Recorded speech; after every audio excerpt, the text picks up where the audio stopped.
Not too bad. I'm excited to share some things with you all. It's great to see you. That's good. That's good. Thank you. So I think over the past few weeks, we have been touching a lot on our EMS system interaction funnel. We did a lot of code phase execution tactics. We touched on how we write content, copywriting, etc.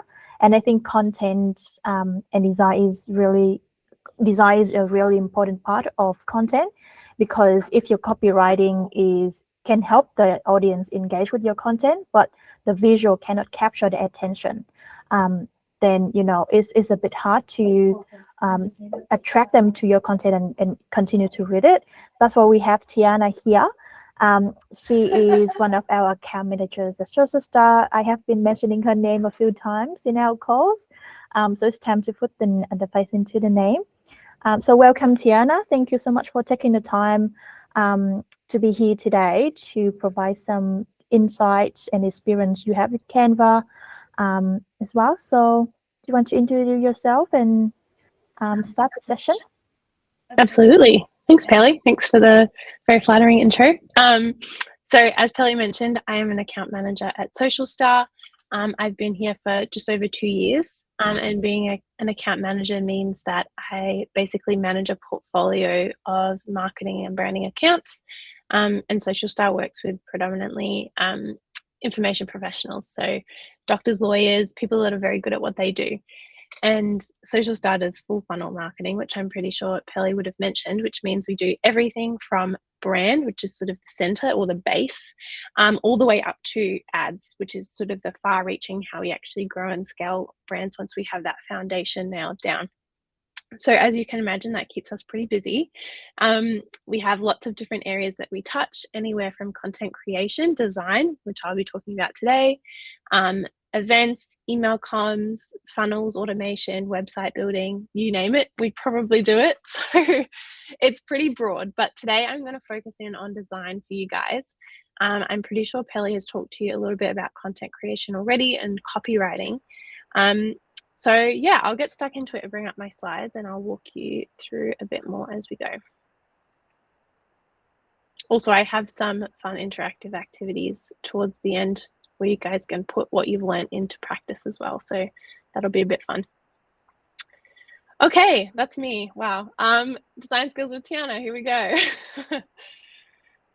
Okay, so my first slide is just a brief agenda for what we're going to cover today. So I'm going to talk about why design matters, a little bit about design theory, and then we're going to put it into practice. And then I'm going to show you some fun Canva hacks that can speed up your process of designing. So yeah, that's pretty much it.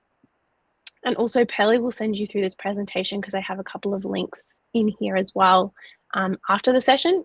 So I've got some materials that you guys can look at afterwards if you want to learn more about any specific part of the session. Okay, so why does design matter? So we're all here because we love marketing, and marketing is about telling a story and connecting our clients with the people who see value in their specific offering. So whether they sell soap or they're a lawyer, they have something that they have to sell. And visual design is a way of communicating as much as written or verbal communication as well. So it's an important aspect of how we do connect with and talk to our potential or existing clients. And yeah, that's what we're going to be focusing on today. So to start with, I have a question for everyone. What do you think it is that makes a brand? I've put a couple of ideas here. Do you think it's a logo? Is it the website? Is it reviews that they have? Is it what people think? Is it reactions that they have on social media? Is it their clients? Is it what they say, or is it their content? Does anyone have one that they think it would be, or any ideas? Feel free to just shout out, or you can put something in the chat. Wow, tough crowd. Oh, Marissa. Saving grace, thank you. No worries. Would reputation be one of them? Mm-hmm. Yeah? Yeah, absolutely. Anyone else? I think it's the feeling of how the audience gonna feel about the brand. That's a good one too. I didn't even include that in there. Annie said all of them. I think you've hit the nail on the head. And what I'm trying to demonstrate with this is that you can't really nail it down to any one aspect that is branding. Brand is all of this stuff. And a lot of people think of branding as a logo or maybe even a color. And you can, once brands are well established, pull things down back to that. Like if you think about Apple, it's like the logo of the apple with a bite out of it. You think immediately that's what it is. That's from a logo. But that's because they've developed all of this knowledge and information around the brand that we understand first, and then we can identify any one area of it and see the full brand as a whole.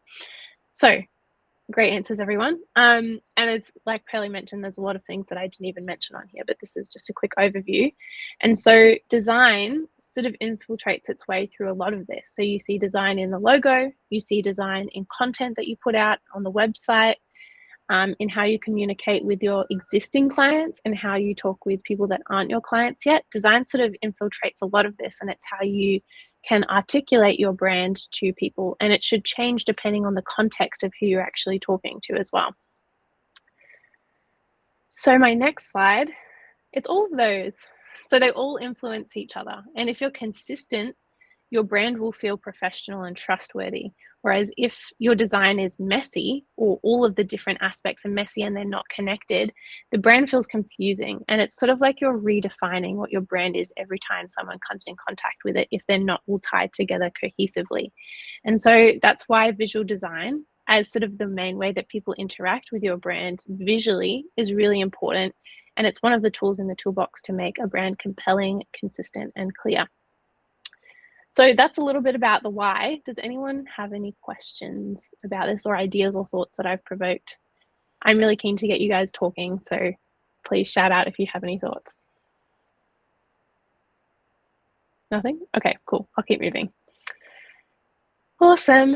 Okay, so design theory. So I'm just going to walk you through a couple of simple design theory elements, and then we'll actually work on how we actually apply them, and I'll give you some examples of what this looks like as well.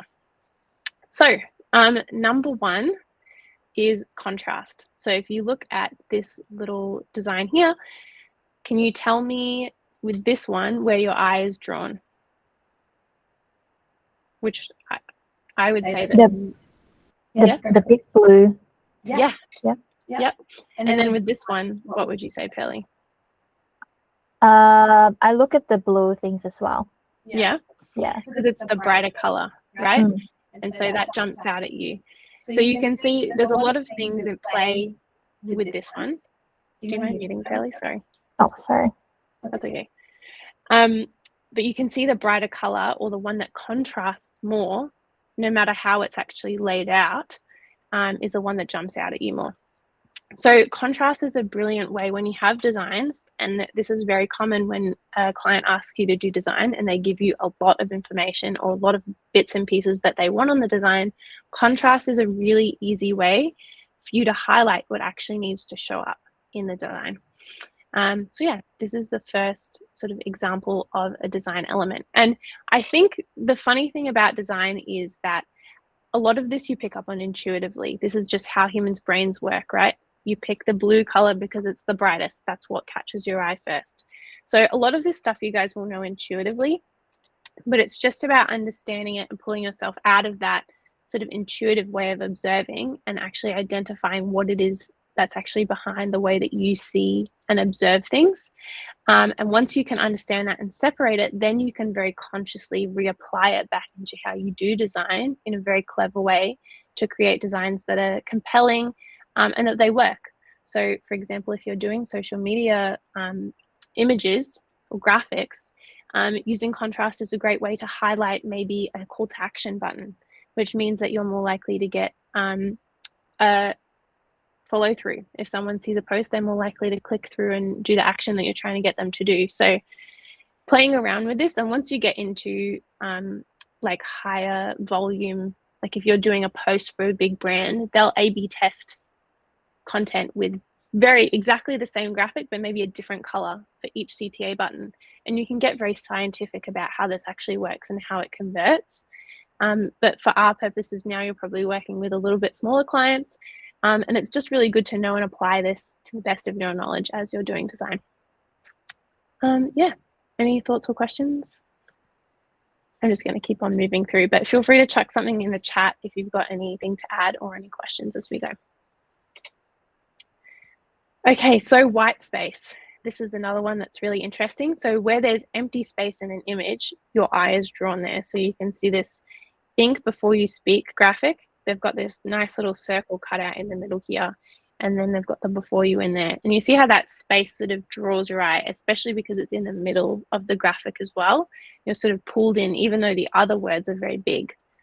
And then you can see this one, you've got lots of little icons all over the place, but then you have the main text in this white space in the middle, which really draws your eye in on a journey into the middle of the graphic. So this is a great one, and I think probably underutilized is empty space or white space. It's also really important to use it to make graphics not feel too busy. So if you have a graphic that is completely full of information, it can feel quite overwhelming for people viewing it. And I see this all the time.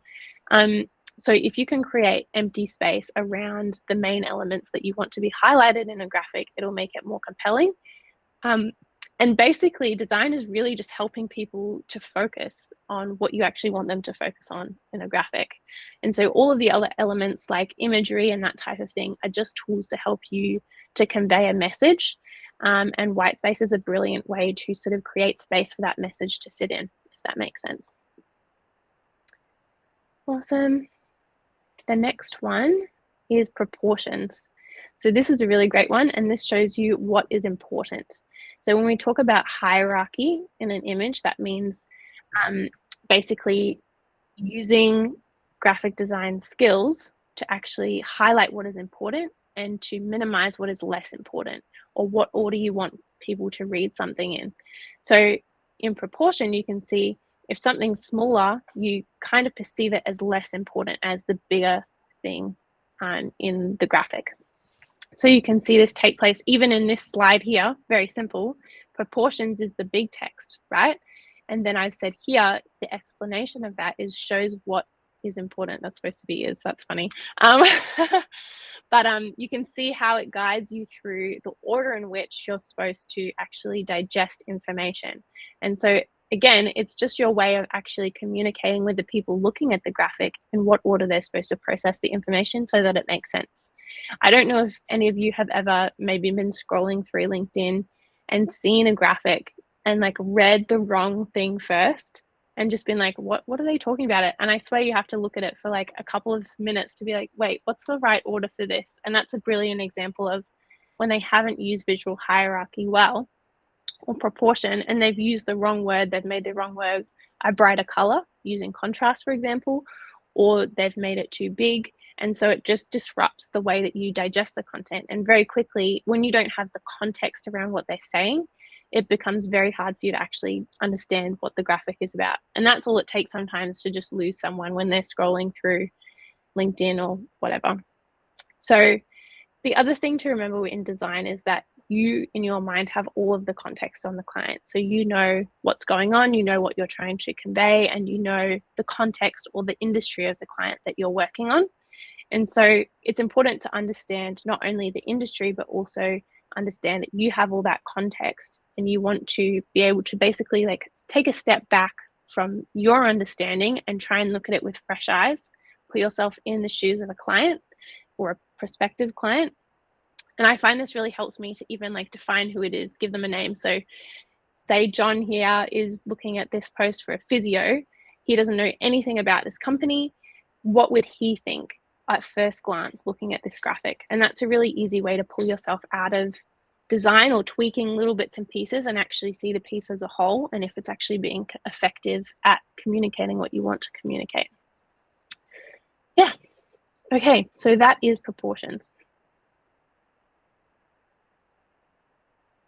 The next one here is balance. So I've got three different sort of elements in this. So you've got asymmetrical. So this has the same like weight or like elements, but they're just positioned in different places on either side. And so you could see this however you want to split your graphic or whatever your canvas is.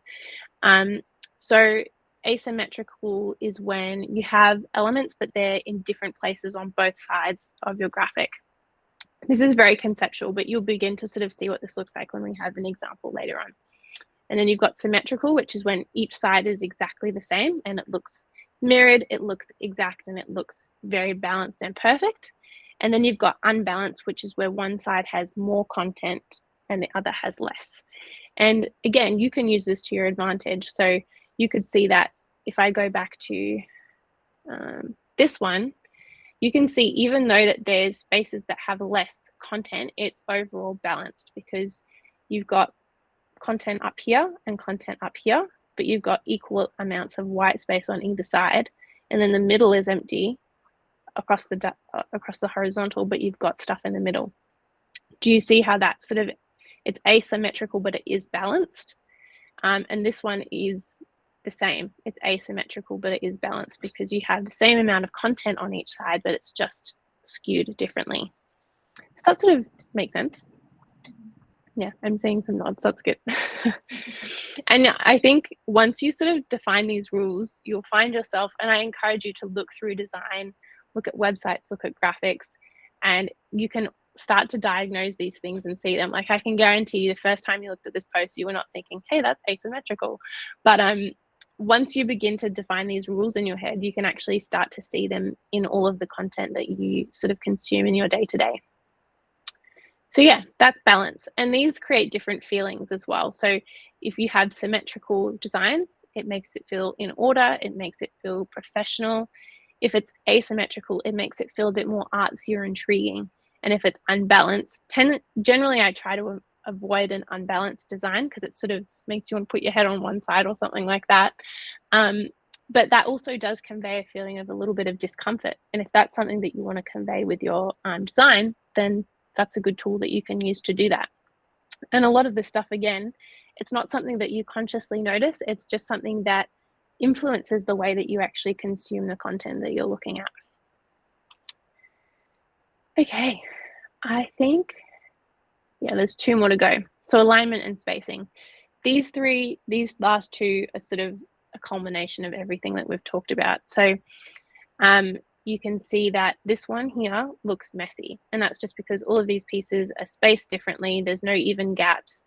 It's not symmetrical and it's not balanced, and so it feels strange. Whereas when you position it all neatly, then it's like, oh, I can breathe now. It looks ordered, the information looks clear, and it looks professional. And so if you look at the laws of spacing, which is in a video that I've linked at the end, which is about 10 minutes, I'd recommend you guys go and watch the full thing. The 3 laws of spacing is that 1, every element is related to every other element. So if you have a graphic, all of these boxes are related to each other, but some relationships are stronger than others. Because you don't have content in these boxes, it's sort of not as relevant. But if in this graphic, you can see that these two have a strong connection to each other because it's the title and then it's the explanation. So they're closer to each other. And then you can indicate connections with other elements like an arrow or something like that. And so these 3 elements are very strongly related because they're very close together and sometimes overlapping. And then this says the stronger the relation, the closer the elements. So if you want elements to be related or seen to be close to each other, you need to actually physically move them close to each other for it to make sense when people are digesting the content. That's quite theoretical. If you watch the video, you'll sort of get to see it in action a bit more, but I think it's an important point to cover.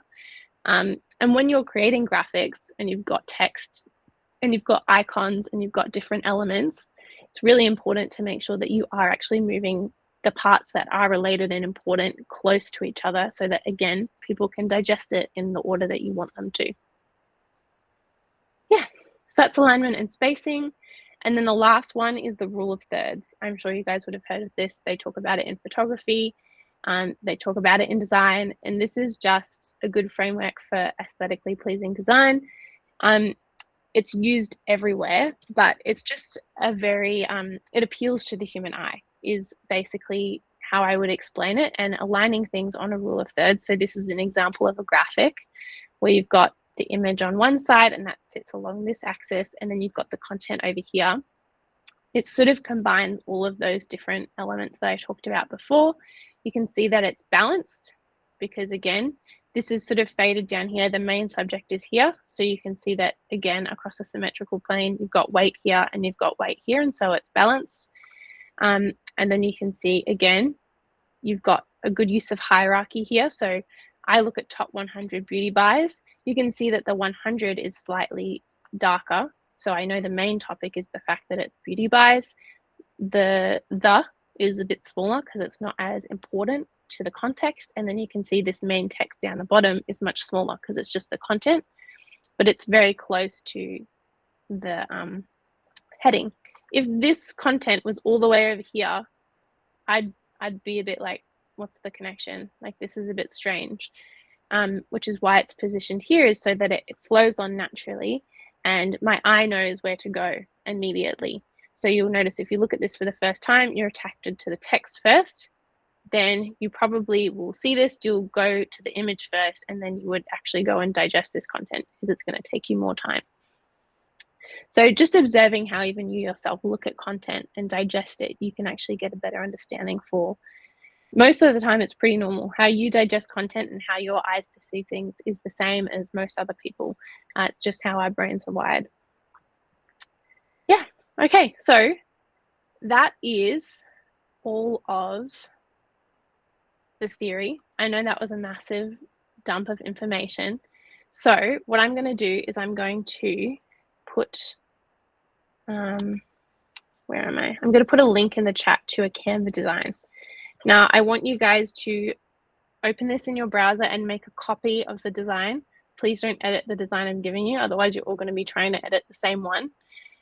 Make a copy of that design, and then I would like you to have a go at applying all of the different tips and tricks I just taught you to make this a compelling graphic. I put them all here so you can remember what they are. So copy the link, make a copy of the document, and then I'm going to give you maybe 7 minutes until 3:30 to have a go at designing it yourself and making it look more compelling and better at conveying the message of the piece to the reader or the viewer. Just let me know if you've got any problems clicking through and making a copy.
Also, while you're working, I will give you a bit of context. So this is a graphic that I made for a client.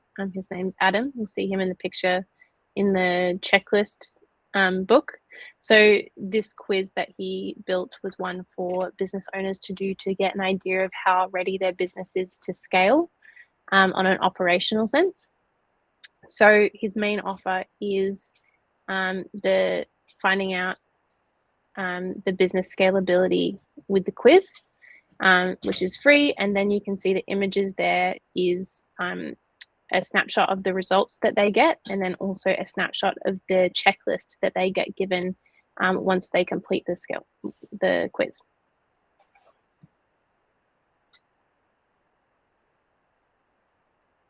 Don't be afraid to really change it around. You can make text bigger, you can make it smaller. really just go for it. If you want to delete stuff, that's okay too.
This is really cool, actually. I can see you all working away in the same document.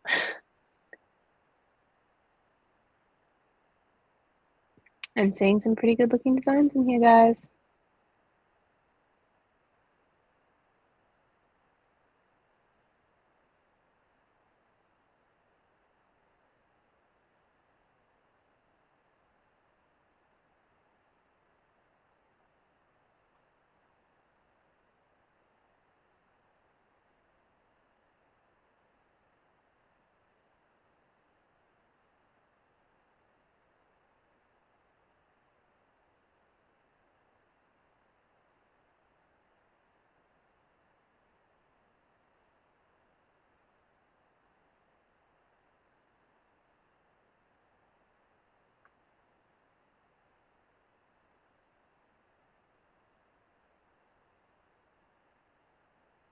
Okay, we've got 1 minute left.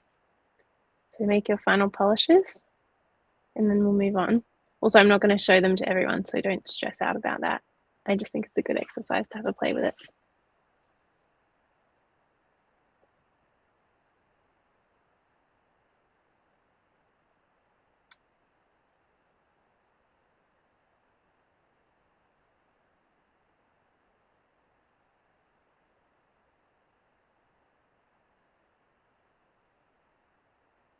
Okay, guys, I'm going to call it there, but you can keep filling with it as I talk. I'm going to open up my finalized version, which I shared with the client. Let me just open this. Okay, so this was my final version that I shared with the client. So I'll just walk you through some of what I did. And so I wanted to pull people in with a hook. So what's stopping your business from growing? So that's a great thing to catch people's attention as a first piece. So you can see I put that in a high contrast color to the background. It's white. I've also put a shadow behind it with this little effects tool and an intensity glow like this, which makes it stand out from this little scorecard sort of symbol behind it. And then I've put the little images of what they get. So this is the outcomes and this is this checklist. And I've put this little comment, get a free scalability checklist just below it, because that's related to what they actually get as an outcome. So you can see they're very closely related, so they're close together. And then as the text down the bottom, so you can see that I've pulled people from top. This is where their attention first lands. I think then, because this text is the next biggest, it would pull them down to here, find out with our free, which I've highlighted in the green to pop more, business scalability quiz, and then they would naturally float upwards to this last text and these images here. So yeah, that's just a little bit of an exercise in how I would drag this around. I actually had quite a lot of fun trying to design it after the fact for you guys. So yeah, that's just a little bit of a go at running through it. I had a look at some of your designs, and I think you had some interesting takes on it as well, which was really cool. So it was nice to see how everyone would have done it differently. But you can see as well, by putting things on angles as well and overlapping them, gives you a bit more space on the document. And you can see that, again, there's a bit of white space around, so it doesn't feel too crowded. You can see I've used strong colors to catch people's eye and contrast. And then I'm just trying to think of all the other sort of things. You can see that it feels quite balanced because there's information on both sides, both on all axes. It looks pretty balanced. And then a rule of thirds is massive. I use it all the time. You can see that there's sort of 3/3 in the graphic, and I've sort of segmented information into those thirds from there. Yeah, so that is an example of graphic design. Well done, guys. You did it. What I'm going to do next is I'm going to run you through some Canva hacks. So let me just change. Before we do that, does anyone have any questions or thoughts? Or did you think you did your design better than I did? Because I'm totally open to that. No one? Oh, good. I still got it. To be fair, though, I feel like all your designs was really good as well. So this is an example of one way of doing it, but I can guarantee you, again, design is very subjective, which is part of the reason I love it, is that everyone will have their own style of designing. And I can guarantee you there's probably 100 ways you could have designed this that would have been different to mine, and they still would have been good as well. So you get to sort of learn and get an idea of your own style. And also when you're working for clients as well, you can take inspiration from their industries and use that to help you figure out what looks normal in their industry and what other people are doing. Doesn't mean you have to do the same, but it does give you a bit of inspiration for what actually works if you look at top people within their industry and say, okay, this is what they're doing, this is what I might take from that, and this is what I might just leave because it looks too corporate or not personal enough or something like that. But you begin to develop your own taste, which is really important. Understanding what you think looks good and what you think is important in design is a really strong way to set yourself apart from AI design and stuff like that. If you have a really strong design eye and your own taste and style and ability to adapt that to different client contexts, that's what will really set you apart. Yeah, okay, so next slide. I have Canva hacks. I made a bit of a list. Oh, yeah. Actually, I would like to know can I get each of you just to give me an idea of what makes this design better than the old one, which I undesigned? Do you want to start, Annie, maybe? Just give me one thing that you think looks better that you've noticed I did. I know I kind of walked you through it, but or you can put it in the chat. I think like less bird, like cause the picture of here's what in front has too many birds there, and then you can't focus on the like the main idea. So I think if there's less bird is better. Yeah, I like it. Good insight. Nathan, maybe if you're there. Yes. Give me a minute. First of all, there's like visual hierarchy. You can see there is, as you can see, not stopping your business from growing. That's like there's like a hierarchy from. Yeah, I love it. It's like there's a hierarchy in there, and there's like good uses of white space.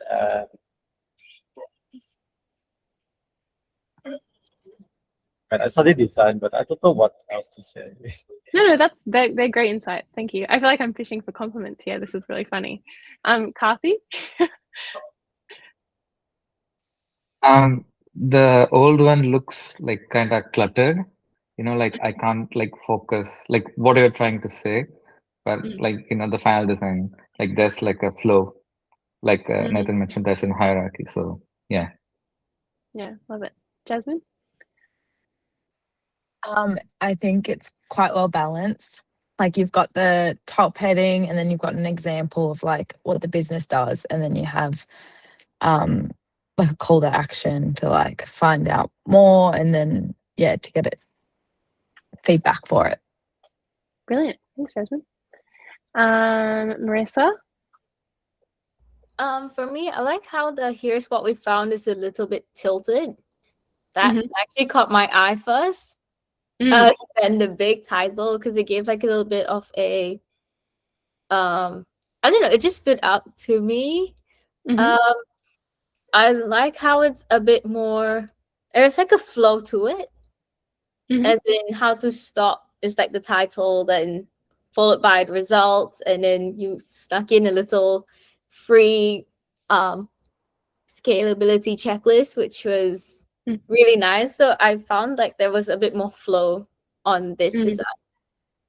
Yeah, I love it. Lapakshi?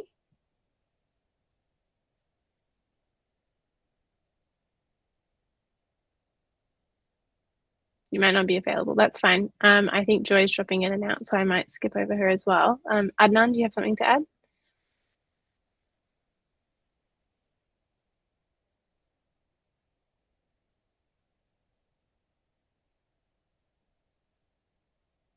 Wait, sorry. I just typed it in the chat. Didn't you see? Yeah, I just read it out loud. Oh, I didn't hear that. I think you were on mute. Maybe. So Adnan said that he liked that I changed the color for the word 3 in the final design, which sort of highlights it and pulls the I there out of the rest of the text as well. So I find that generally like bolding words or making words different colors helps people digest when there's a block of content. It makes it easier for people to read when they've got short attention spans nowadays. Cool.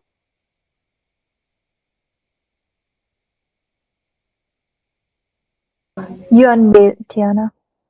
Sorry, guys. I pressed that rather than pressing the next slide. So Canva hacks is the next one I have. So let me just bring up my other screen and I'll actually walk you through it properly.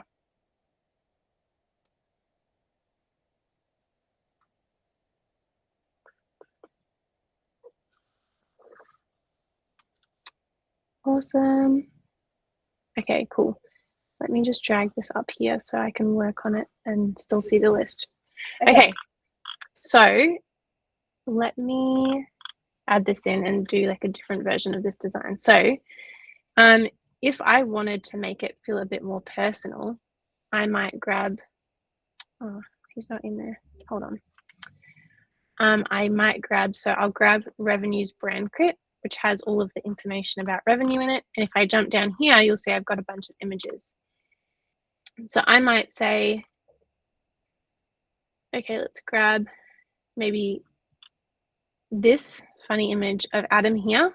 So this is a great way to bring in a bit of interest and a bit of personality to content. So he's pointing at his phone like he's just got his cool scalability checklist. So I'm going to remove the background to make it pop a bit more and sit better in the design as a starting point. And then I might just shrink this a bit more so it feels like it's like in the phone. Like I said, there's a million ways you could have done this design. But right now it feels like he's blending into the background a bit. So one of my top Canva tips would be you can go into this little edit section here. And if you come down to shadows, you can actually do an outline, which is black right now. So that's not super helpful. But what I will do is I'll grab this green color. I'll just copy the hex code.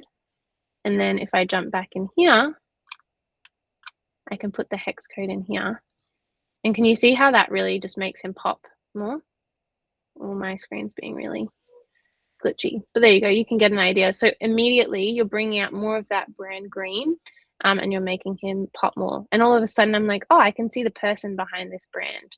So including people in captions, sorry, not captions, in graphics makes them convert so much better. You get higher engagement just because people feel like they have something to engage with rather than a static image. And what I might do here as well is I'd probably, again, use this glow feature, which adds like a shadow, which makes sure that you can still easily read the text behind. I might just pull that all the way up, behind the image of Adam here. So you see how that stands out better now. So that is one option. On the original version of the undesigned graphic, I also had the text at standard spacing, which is about this. And you can see that this is pretty common. Most line spacing for text on Canva is quite big. And that's probably even, it's generally like this. And so you can see right from the get-go, it seems super detached and it feels like each of the lines is not connected to each other, which is why, like as a standard, most of the time I'll pull it in to make it look tighter. It gives you more space in your design as well. That's probably a bit tight, but you get the idea. And it pulls it all together. Again, like that rule of closeness equals relation. Because they're close together, it pulls it together and makes it seem more like a statement. So that's one that I will pretty much on all designs I do. And I'm always pulling people up on this. I'm like, change the line width. I feel like I've said it to Pearly before as well. I'm a stickler for it, but it's a really good one. Then another cool hack that you can do if you're like creating text and you don't want to create a new text box, you can actually hold down Option. You guys can actually have your Canva docs open and be trying this stuff as I do it as well if you want. If you hold down Option on your keyboard and drag, it actually duplicates. So I could do this a million times. And it basically just drags what you're doing but creates a duplicate of it. This is really handy for if you have like some icons. Say that I needed like a stack of rectangles that were next to each other. I could just grab both of these by pressing Shift and then clicking. So I've got both. And then I could press Option and just drag it down. And if I hold down the Shift button, it'll make sure that it doesn't move from side to side. It just moves up and down along the axis that it was on. And then also these guides help you get it like the exact same width apart. So you've got now a really clean design. And if you grab it all and pull it across, then they all stay the same side. Another cool hack is if you hold down Command and then I wish you could see my keyboard. And then you press the, it's like the bracket, the square looking one. If you do the one that's furthest into your keyboard, it will push things behind the elements. And if you do the other one, it pushes it in front of elements while you're holding down the Command button. So that's a really handy one. So if I was to put it here and I was to say, oh, I want this to be behind the other elements, instead of like going to align elements, or where do you go? See, I don't even know how to find it because I don't use it anymore. But you just press those buttons and it will actually move it behind for you. And another great one is to just reduce the transparency. So if I wanted this to just be faint underneath the other options, I could reduce the transparency so you can see that it blends into the background more. And then it kind of looks like a window. So yeah, did everyone get that? Did that make sense? Because I know I'm not very good at explaining the keyboard things when you can't see it. So that's some quick hacks that are really good. Another one is if you've got a bunch of elements in a line. So say I've got, also if you hold Option and drag the image, it like sizes it in both directions at the same time, which can be really handy. So I'm using my Option hack again. So I like drag out a bunch of these and it's all like in a random order, right? This is not even, it's probably not great. If I go to position here, actually, you know what? I'm gonna make it even worse. See ya, Marissa. Or not that. If I drag these all over the place and then I grab them all, if I do this position, I'll actually be able to choose these different alignments. So I could align them all to the top. I'm not going to do to the left because that's going to pull them out of where I want them. Or I can do tidy up, which actually spaces them all perfectly evenly for me, and I don't have to do anything. And then I can just drag it so it's in the middle, and voila. So that makes it very easy, so you don't have to spend ages just trying to drag it to the perfect distance. Just speeds up design process for you. Another great one is if I was to say, do this on a white background, you can see here now you've got this glow happening on the background, which is from this effect that I did before. But another cool thing, if I was to go back to, I deleted Adam. Where is he? This picture of Adam. And if I was to remove the background again, I use background removal all the time. It's a go-to. He's checking his watch in this one. So what I could do again, like he stands out against the background, but a good way to add depth to graphics is to scroll down again to this shadows thing, but you can add like a drop shadow. And look, it looks like he's actually just like standing out on the graphic here, which is really cool. So again, like you'd need to rejig this because then this clashes. But that's a great example of how you can add depth. This probably looks really messy, so I would reduce that glow like a lot, so it's just a little bit. And you can see there, you just feel like you've got a bit of depth to the image and it's standing out from the page, whereas without it, it just looks flat a bit. So if I was to go none, see how that all looks quite flat? So that's a great way to just add. You can also do a drop shadow here, but I'm just trying to remove it. Yeah, it looks quite flat without it, so it just means that the graphic is more engaging if you do that. So that's a lot of hacks. I have one last one, and I've created an example for this. This is a random graphic that I made with Canva AI, Cookie the Adventure Puppy. But what I did is I made an image with Canva AI. So if I was to add a page, you can go elements here. Here you go. This is cartoon puppy on a lily pad. This is my prompt from last time. If I click generate image, it's going to think for a bit, and then it's going to give me, it does just take a couple seconds. Here we go. It's going to give me an image. Now this is great, but maybe for this one, I didn't like that it just had a capital P here, but the rest of it was in lowercase. And so maybe I want to move stuff around and make it look different. So Canva has just introduced this epic tool, which is called magic layers. So if I let this do its magic on this graphic, what I'll get is basically what I've got here, which actually separates all of these elements off. So if I want to change Adventure Puppy, I can just edit it. But you know what? Maybe I want it to be all caps. So I could do that. And you can like edit the text. I could even move the sun. I don't want a sun. It's gone. The mountain stays even if I move it, but I could like move it down. I could move these lily pads over here if I wanted to. So, I mean, this is a pretty comical example, but if you have like AI generated graphics for clients and you want to just edit it a little bit, this is a great way that you can start to move some stuff around, not having to like prompt it a million times to get the same result. So this is a really cool one. I could even move, no lily pad, it's just sitting there. The lily pad could just go down here. So, and I could make him really big and cute. Yeah, so that's that tool, which is very new and pretty cool as well. It's changed the way I use Canva a lot. So yes, I think that is all the hacks I have. Does anyone have any questions or anything that they've seen people do on Canva and they're like, how do you do that? Stuff like that.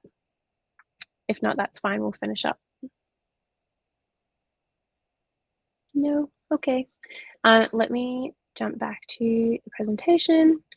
So again, Pelly, did you have something to say? Oh, no, all good. Okay. That's pretty much it from me. I think I have next steps. Have a play. That's pretty much my main piece of advice. Like the more you experiment with it, have a go. You can make up a fake brand that sells something random like soap, like I suggested before, and make graphics and try and design a brand and make it look cool and experiment. And the more that you get to play with it, the more you'll get an idea for how it works and how to make things look good. My social designer is a really cool influencer on Instagram or LinkedIn, and he posts amazing Canva hacks. So I think he has like a 30 days of Canva series where he went through like all of these different hacks, a lot of which I've mentioned today. And then also there's the YouTube video and design, which I mentioned, which you can click when you get the PDF of the slides. Yeah, so that's it. Thank you. Thanks for having me, Pelly, and the team. It was great to chat you through that. And if you've got any questions before I head off, let me know. Thanks, Tiana. I think you provided a really good hacks and examples of the Canva designs, and I'm sure that everyone find it very helpful. Even me find it very helpful as well. I know that we run this through Social Star once already, but there's always new thing to learn, and even the AI tools that just came out from Canva as well, which is really helpful. Thanks for spending the time and joining us today.